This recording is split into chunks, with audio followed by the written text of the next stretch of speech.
the lights were dazzling. The room shimmered with polished chrome fixtures and champagne flutes.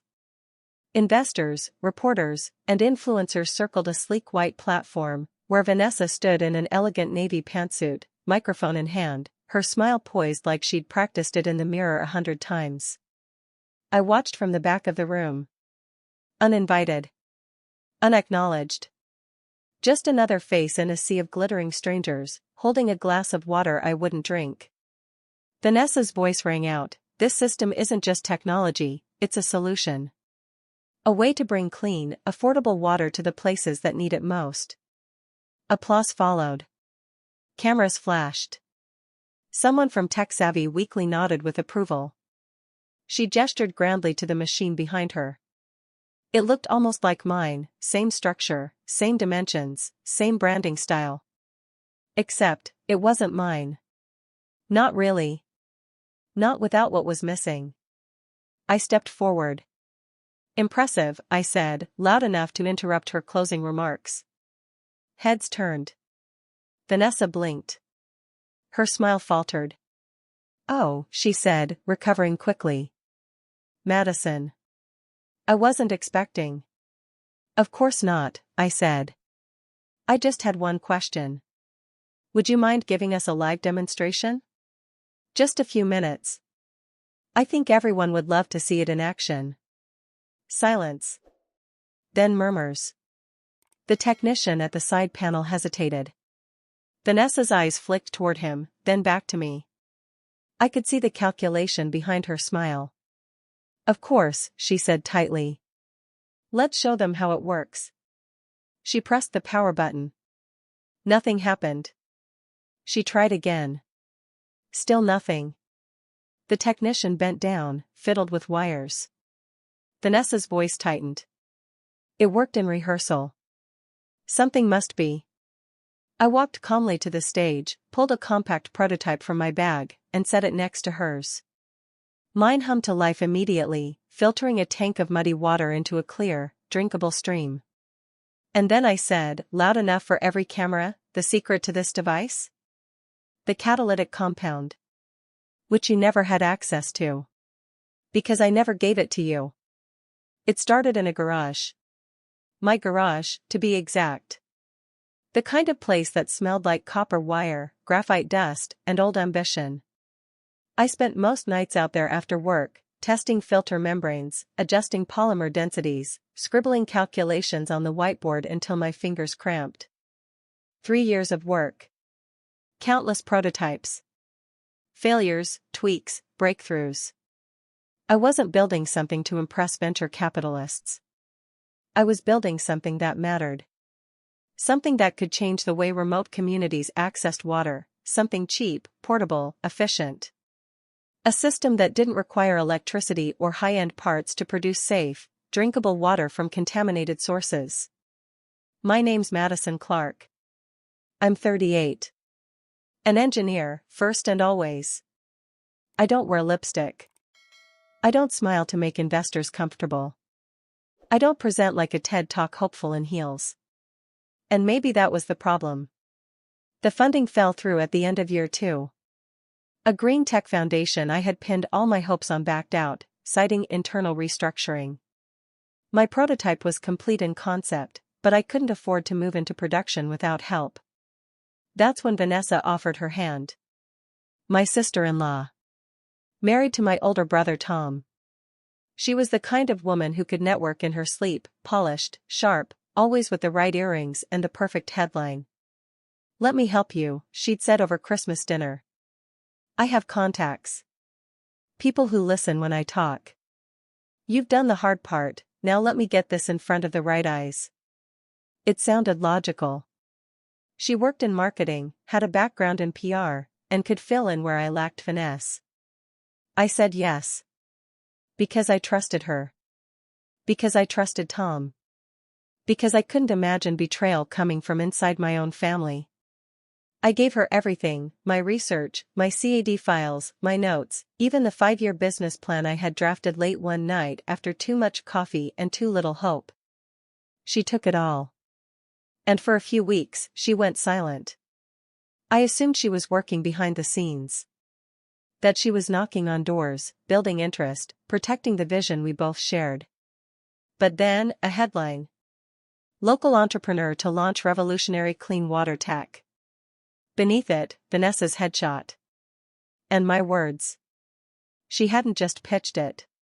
She claimed she built it. At first, I thought it was a misprint. I called. She didn't answer. I emailed. Nothing. When I reached out to Tom, his response came in a single sentence. You've always been a dreamer, Mads. Vanessa made it real. That was the day I stopped picking up the phone. That was the day I went back to the garage. Because if there's one thing you learn as a woman in engineering, it's this. People will overlook you. They'll steal from you. But they will never be able to recreate the parts you keep in your head. And I had kept the most important part of all, the catalyst, off every file, every plan, every pitch. I hadn't shared it. Because something inside me, even in my optimism, knew. You don't give away the key. Not even to family. The official press release dropped on a Thursday morning. I was pouring my second cup of coffee when my phone lit up with a headline notification from GreenTech Daily. I nearly dropped the mug. Vanessa Clark launches EcoPure, a disruptive new water filtration startup poised to transform global access. The article read like a summary of my own pitch deck, word for word. It described the technology in almost identical terms, down to the modular structure, the chemical-free filtration claim, and the sustainability model built around deployment in under-resourced areas. Every feature. Every core value. Every dream I had poured into that system. The worst part? They even used my phrasing, clean water at the cost of a sandwich. That was mine. I'd coined it after calculating how much it would cost to purify enough water for a family of 5 each day. I'd said it offhand in a conversation once. Vanessa had written it down. I remember because she smiled and said, "That's catchy." Now she stood under those words on glossy press graphics. I scrolled further. There she was, center stage at a pre-launch media event. She wore a crisp white blazer, her hair pulled back, her expression confident and determined. This isn't about profit, she said. It's about impact. I nearly choked on my coffee. Impact? She hadn't touched a wrench, hadn't blown a fuse, hadn't spent nights testing membranes under UV lights until her hands went numb. But here she was, handing out promises she couldn't possibly keep. Because I knew the version she had wasn't ready. It didn't work. Not without the catalyst. A few investors I had pitched months ago were listed as confirmed partners, $2 million in seed funding, secured and announced. I tried calling her again. Straight to voicemail. Tom finally answered 2 days later, after I sent a one-line message. Did you know? His voice was flat. Mads, look. I know this is hard. But she got it done. You had it sitting in a garage for 3 years. What did you expect? I expected you to back me, I said. You've known me your whole life. He exhaled, exasperated. You're brilliant, but you stall. You perfect. She executes. I hung up. I didn't cry. I didn't scream. I went back to the garage. There's a silence that comes when betrayal settles in. Not the silence of peace, but of calculation. Of letting everything around you burn out until all that's left is the blueprint you can rebuild from. The first thing I did was reopen the design file. Then I opened the folder labeled Catalyst Alpha, 4th Gen, the final component. The thing that turned my model from interesting concept to patent-worthy breakthrough. It wasn't flashy, just a simple compound I'd discovered through a mix of heat mapping and absorption tests. But it was the magic. It was what made the system work without needing external energy or filters that degraded in months. I had never written down the formula. I didn't trust cloud storage. I'd kept it in my head, in pieces, numbers memorized, proportions sketched, techniques fragmented like a coded language only I could speak fluently. And now I spoke it aloud again, one ratio at a time. That week, I shut out the world. I worked 14-hour days. I rebuilt the prototype. Switched out the aesthetic shell for a raw, compact model. Something I could carry. Something that would work now. Every time I tightened a valve, I imagined Vanessa at a dinner party smiling over sparkling water while journalists wrote her name as visionary. Every time I adjusted pH levels, I thought about the kid I met in Senegal who had walked 2 miles for water that still made him sick. This wasn't a product to me. It never had been. It was purpose. Vanessa's PR team kicked into overdrive as the launch party approached. Articles were everywhere. EcoPure, the woman-led startup that might change everything. Vanessa had become a darling of the cleantech world overnight. There were rumors of a feature in Forbes. A podcast appearance. A TEDx application. No one questioned her. Because the version she had looked real. But looks aren't function. She didn't know that. What's worse, she didn't care. I kept a folder of every article. Every quote. I timestamped them, saved screenshots, built a timeline. I included early emails where I'd asked her for feedback. Meeting notes she'd written on the edges of my blueprints. I even found a photo, us together in my garage, her holding my prototype with a caption, "Mads, you're gonna change the world." Damn right I was. Just not with her name on it. 3 days before the launch, I received a formal invitation. Not from Vanessa. From her head of media relations. As a valued colleague and early collaborator, we'd love for you to attend the unveiling of EcoPure's final production model. I almost laughed. They wanted me there. As a prop. As a silent footnote. A background figure to nod politely while Vanessa took a bow. I RSVP'd yes. But not because I was going to be polite. Because I was bringing my own show. I called in a favor from a friend at a local environmental NGO and had my prototype registered for field testing the day before the launch. I got a signed letter of efficacy, plus water quality reports showing filtration superiority compared to standard market units, including hers. I packed the paperwork. The test kit. The emails. And I packed the prototype. Because if they were going to steal my name, they were going to do it while I stood on stage. And took it back. I didn't tell anyone I was going. No dramatic announcement. No cryptic posts. I didn't even hint at it in my usual online communities. For all the world knew, I had vanished. The reclusive engineer who failed to launch, who'd been outmaneuvered by her own family, now absent from the conversation altogether. Vanessa must have thought she'd won. I let her. That was the plan. For 2 months, I let the press call her the visionary. Let her build her house of glass, pane by polished pane. Let her stand on stages and talk about impact and innovation. I didn't try to correct the story. Not yet. Because stories change fast, and the louder they are, the harder they fall when cracked open in public. My brother texted once during that time. I don't like how distant you've been.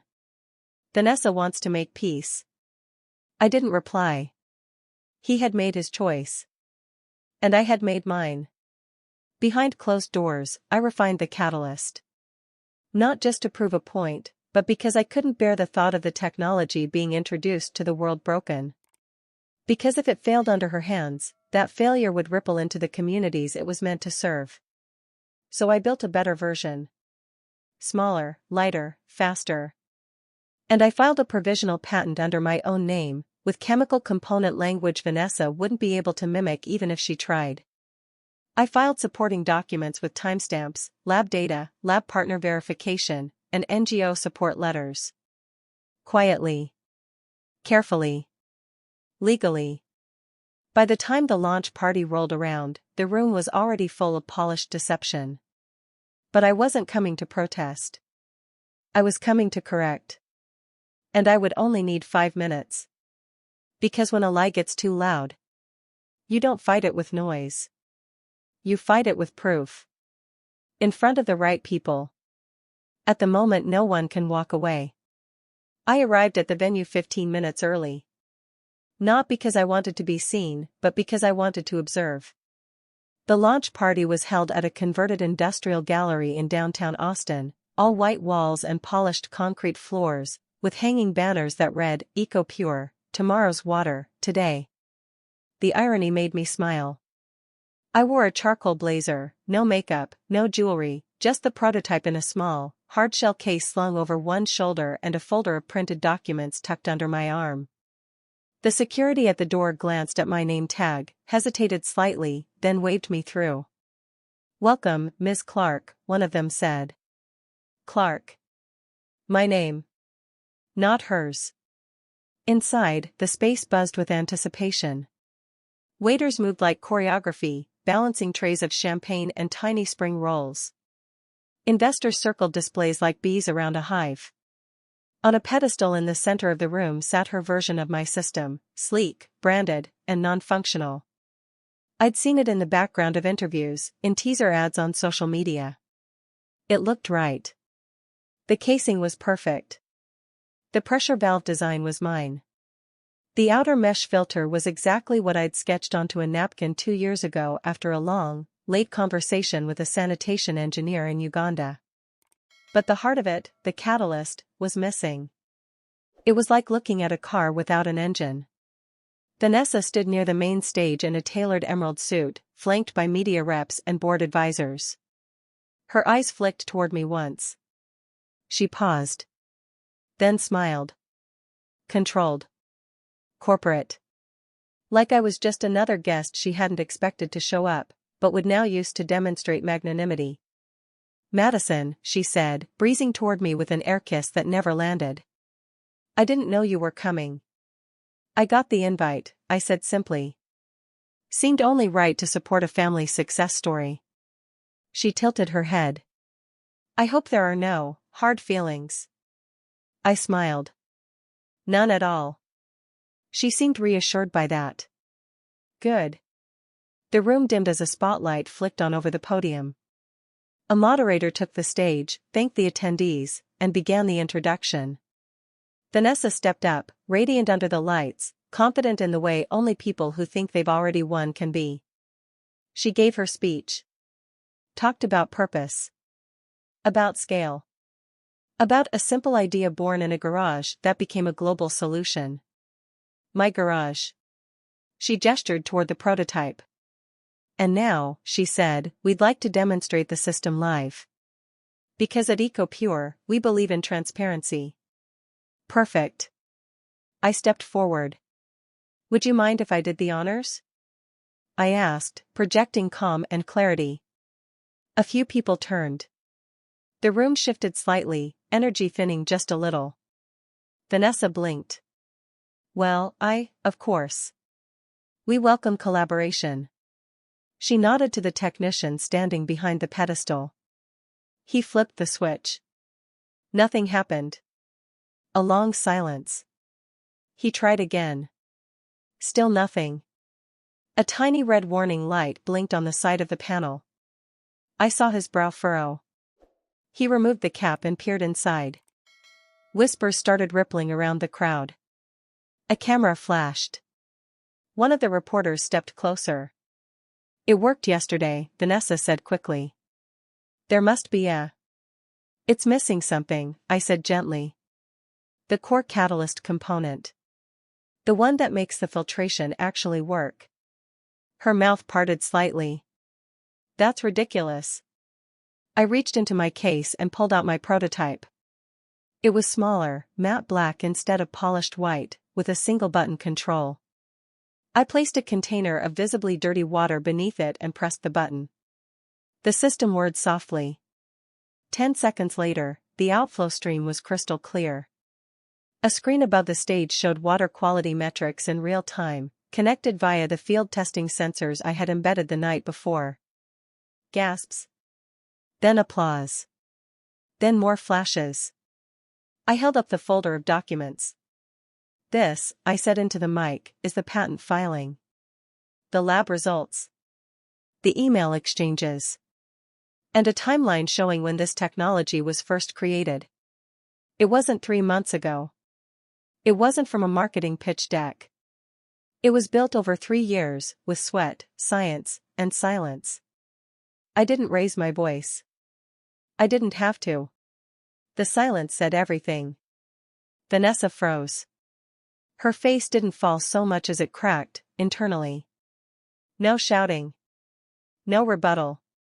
Just that realization that everything she'd stacked neatly had just been blown open in 5 minutes. The moderator stepped up, stammering a thank you. But no one was listening anymore. Because the truth had just arrived.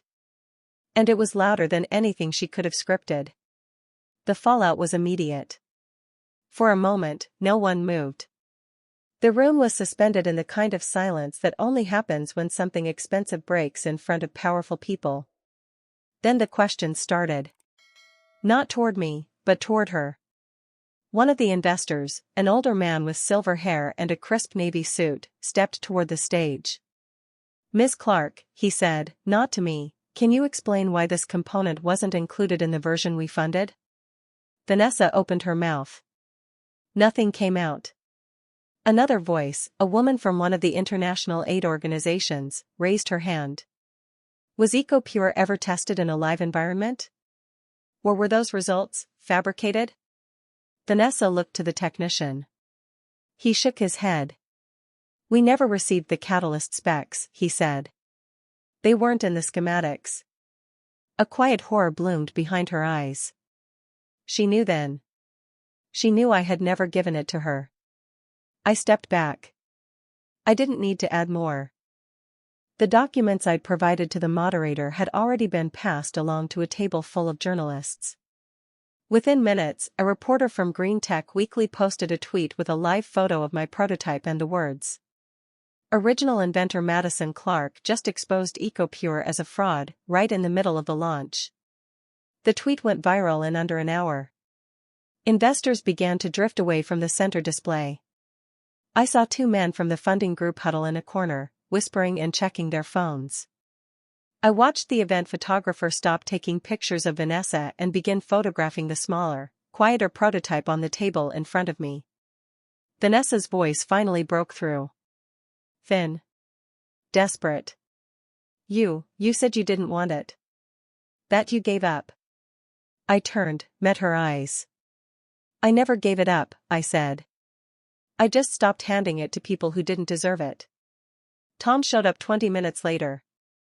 He didn't say anything at first. He looked around the room like someone had walked into a party and realized it was awake.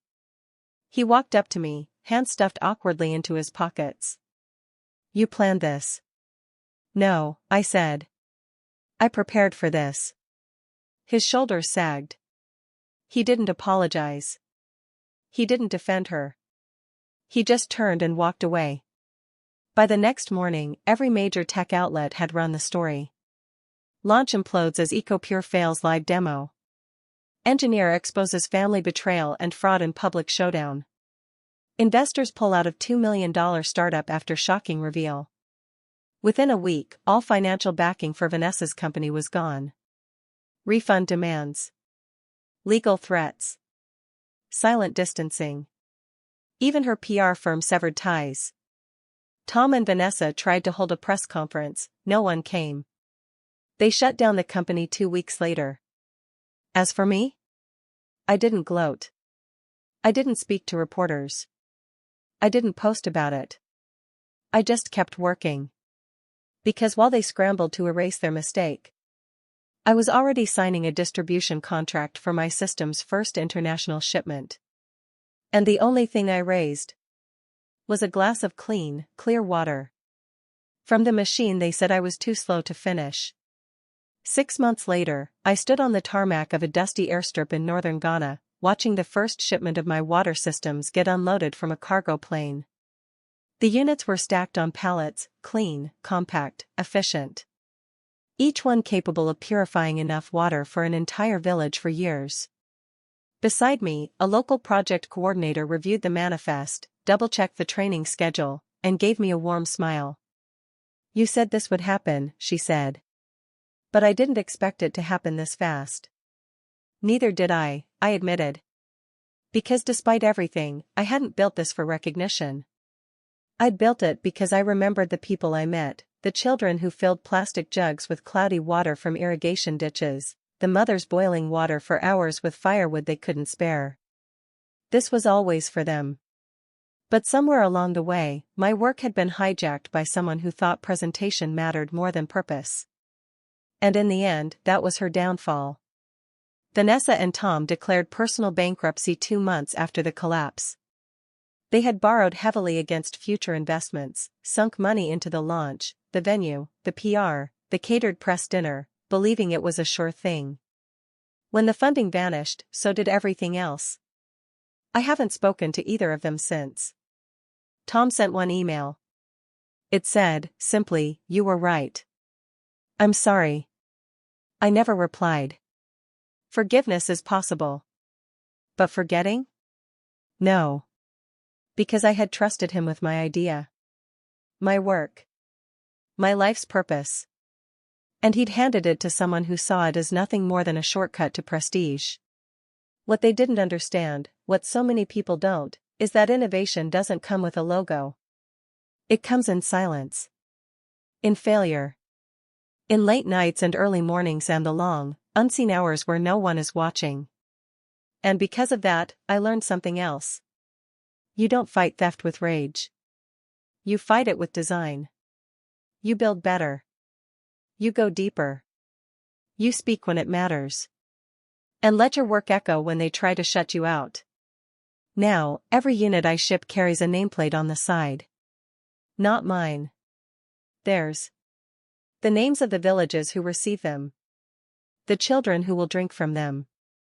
The families who will no longer boil, strain, or beg for access to what should have never been a luxury. They're the real legacy. Not my silence. Not Vanessa's downfall. But clean water flowing where there was once only dust and disease. Sometimes I'm asked if I regret not going public sooner. If I could have saved myself the pain. Maybe. But then again, if I had come forward without proof, I might have just been seen as bitter. A woman scorned. An overprotective engineer too emotional about her work. But I didn't need revenge. I needed them to out themselves. I needed the system to fail, their system, so that mine could begin. And when people ask what I would have done differently, I say this. I would have trusted my silence more. Not the kind that hides, but the kind that prepares. Because when the moment came, I didn't shout. I showed. And the truth, like water, always finds its way through.